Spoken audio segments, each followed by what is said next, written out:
Greetings, sir. People call you the Mouth, right? They say you tell all sorts of stories.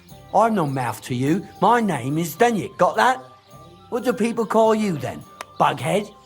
Arseface? I'm sorry, Stenyak. I'm Henry. Pleased to meet you. But you were right about the stories. I could tell you stories so sad they'd make the devil cry. Or would you prefer something so scary it'll make the hairs on your ass turn white? But it's a lot of hard work for me. Now, if you had something to drink or a couple of groschen, that might help loosen my tongue.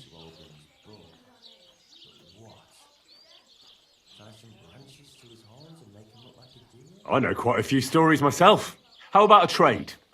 A story for a story. All right then. But if it's the one about the magic porridge pot, don't bother. I've heard it 100 times. And that story always leaves me feeling hungry. I know a romantic tale about a knight, his lady love, and 3 impossible tasks he had to undertake to win her heart. He had to bring her the sweetest wine, tame the wildest horse, and make a crown with the rarest gem. And then? What happened when he'd done all 3? The lady of his heart showed her gratitude by giving him the most precious thing she had. And I'm not talking about gold. Ho! A raunchy ending. That'll be popular with the lads round here. If I were you, I'd make it longer. To last a whole evening. Add a wicked stepmother, that sort of thing. It'll be a hit. And now, I'll tell you a tale in return. So what kind of story would you like to hear? I'm far too old for fairy tales. Tell me a scary story. One with blood and violence. Don't you worry. I've got just the one. I just hope you don't shit yourself with fear. So, once upon a time, there lived in these very lands 2 brothers. The older was called Kuba, the younger, Matthias. They were both woodcutters, like their father and his father before him. One day, at the height of summer, they were working in the woods. The air was as hot as a furnace, so Matthias went to a nearby pond to cool himself. But as he was leaning over the cold water, there was a loud splash. His axe had got loose from his belt.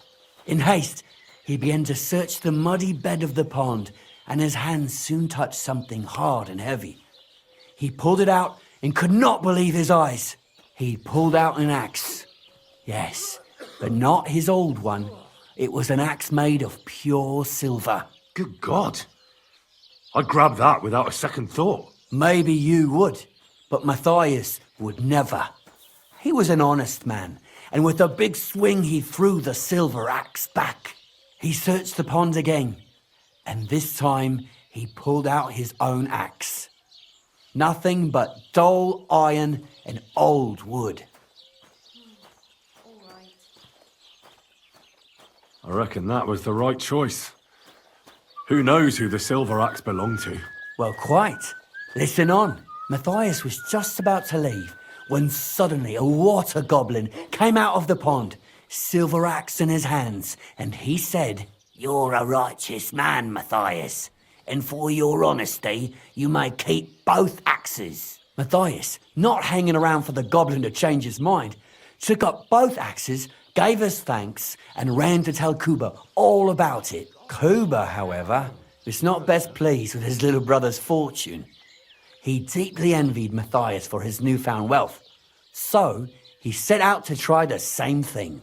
He ran as fast as his legs could carry him straight to the pond, threw his own axe in, and began a pretend search for it. Yet Kuba had no luck. He pulled out the axe he'd thrown in himself. So he tried again. Tricked by sunlight, he grabbed something shiny, only to pull out his old iron axe again. Enraged, he hurled his axe back into the water and yelled, "Fuck this axe! I want a silver one." But the water goblin heard his shameful cry and was greatly upset by Kuba's greed. So, when Kuba reached down into the water for a third time, The water goblin seized his hand, pulled him down whole to the dark depths, and drowned him. Oh, that's so cruel.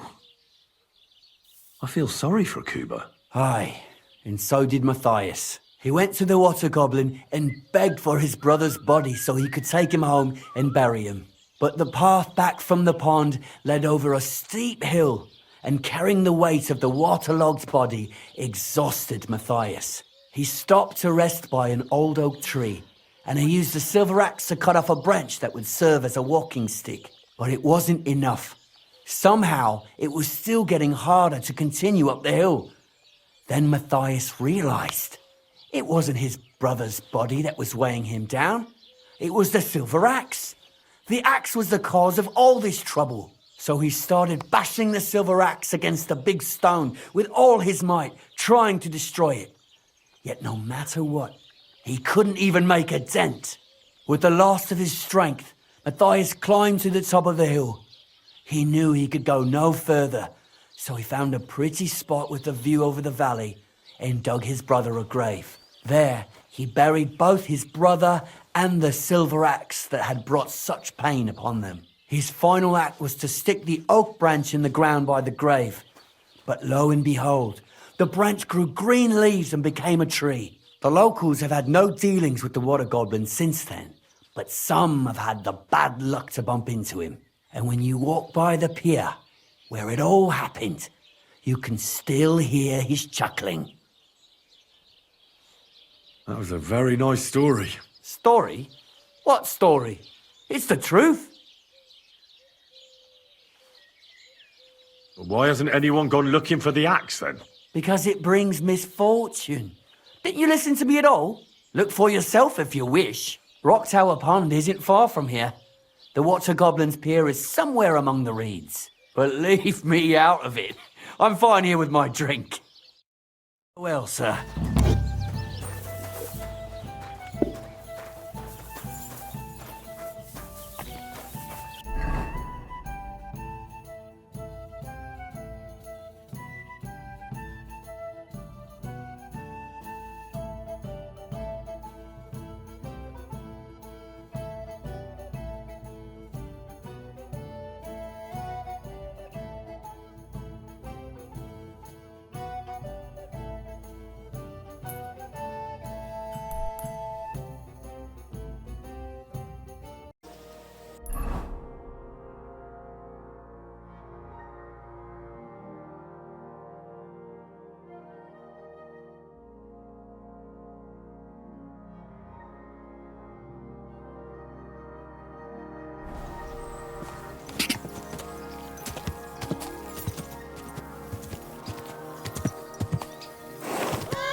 This could be the rock from the story. I'm on the right path.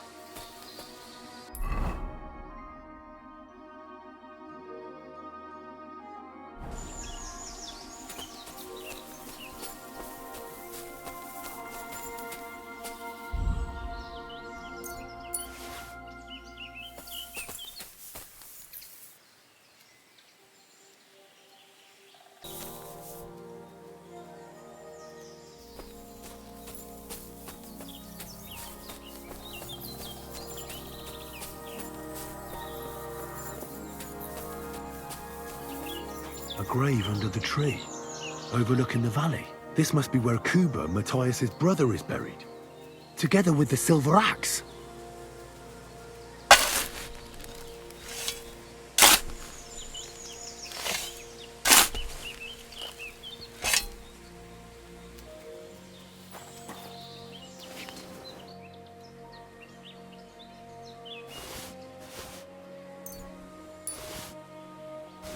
God in heaven. This really is the axe. All those years in the earth haven't treated it well. I hope I can fix it.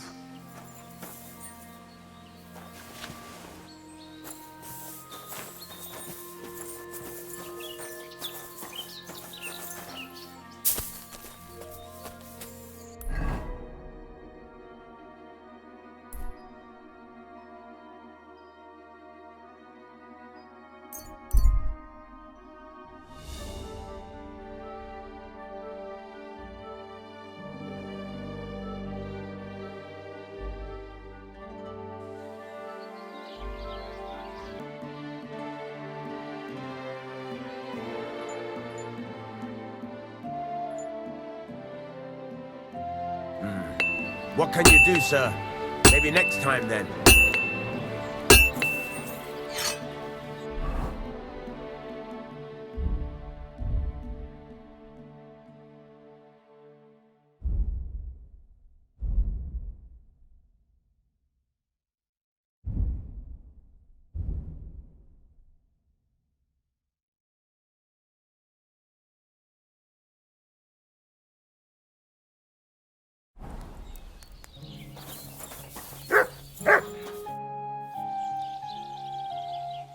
What do you have for sale?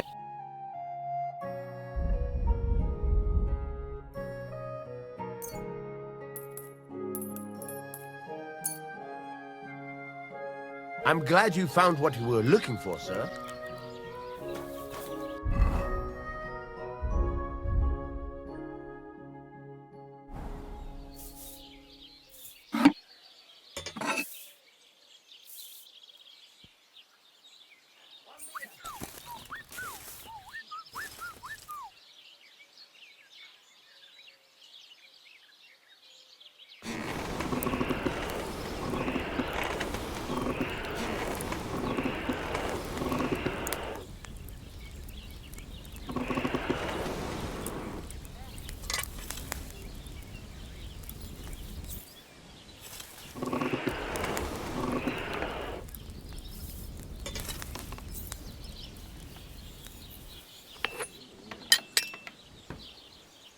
Christ, what a day.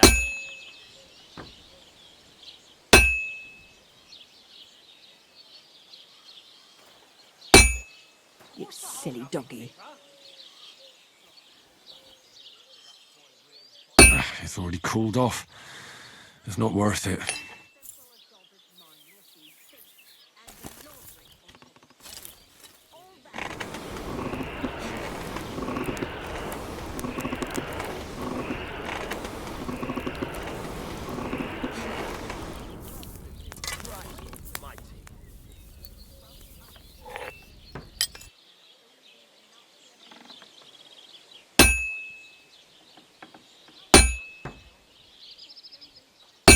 I'll never finish it like this.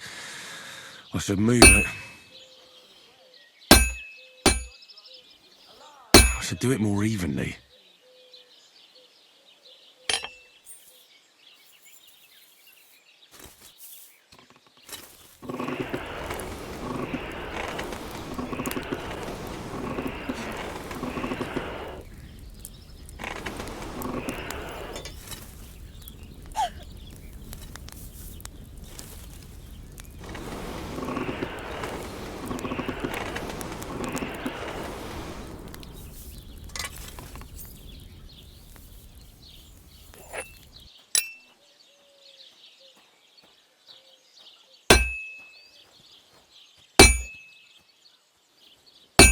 I'll never finish it like this.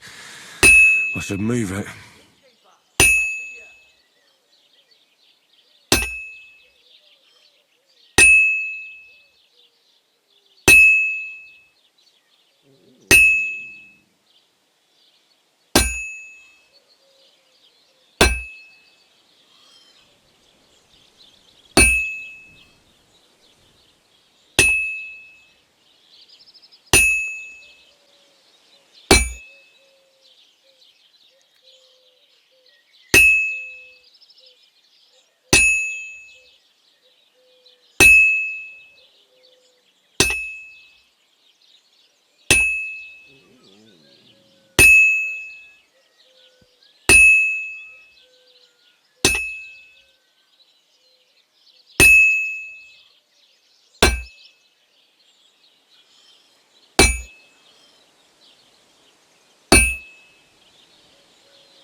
have to hammer it more evenly.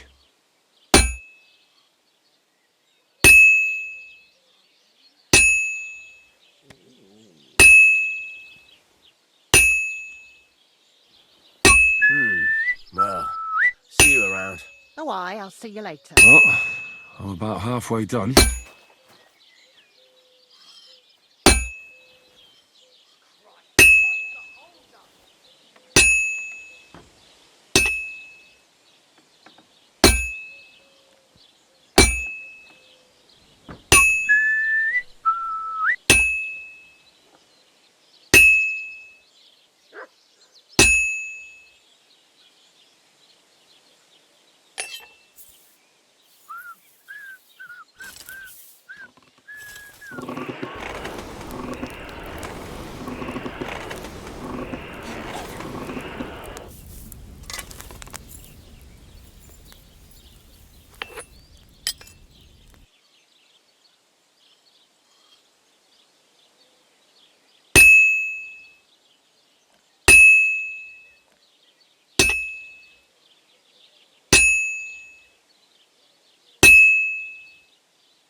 I have to move it.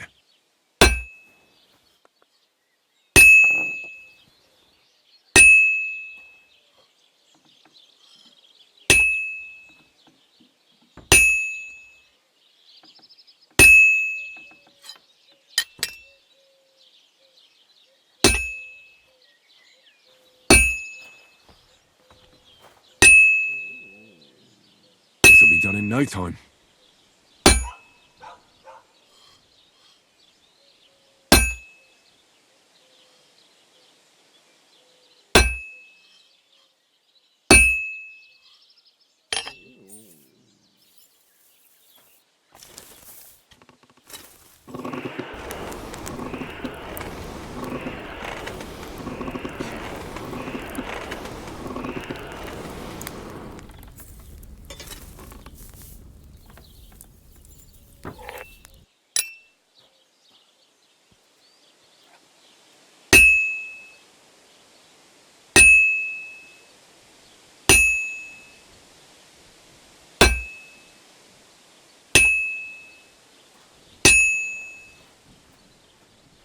Now I just have to temper it.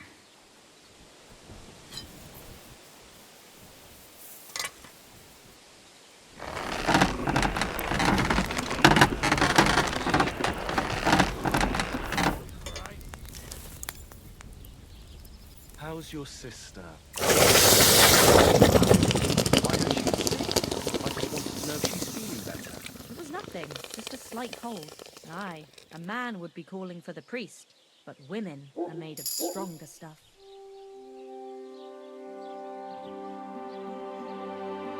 I'll drop by and visit her sometime. I'm sorry. You're no longer in mortal danger. I thought it was old Bart, but then I heard him coughing his lungs.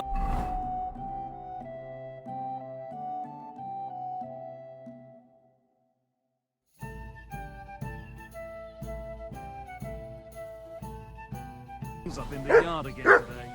Not a chance. That old coot will outlive us all. What about the bridge?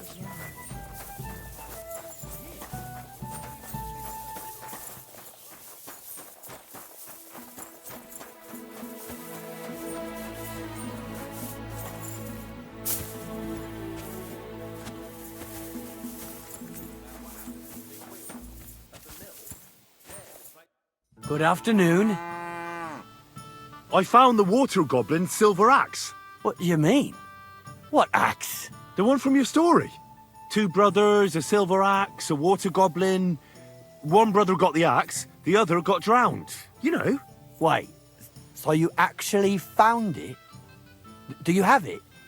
I have to see it. Here you go. It's not possible. Where did you find it? I just followed your story. I found the pier by the rock tower pond, then went up to the old oak tree, then the big stone beside the road. Doesn't really look like a woodcutter's axe. Are you sure this is really it? But you didn't say it was a woodcutter's axe. You only said the water goblin's axe was silver. I did, but still. In all the years that story's been told, everyone thought it was just a fairy tale for children. It has 4 different endings nowadays. When Johann and Jalejov tells the tale, it's about 2 sisters, and the water goblin grants one of them a pair of silver slippers. The other sister was jealous, but she didn't bother with the water goblin. She found her sister straight away and pushed her off a cliff in Apollonia. It's the same story, but Johann gave it some extra colour.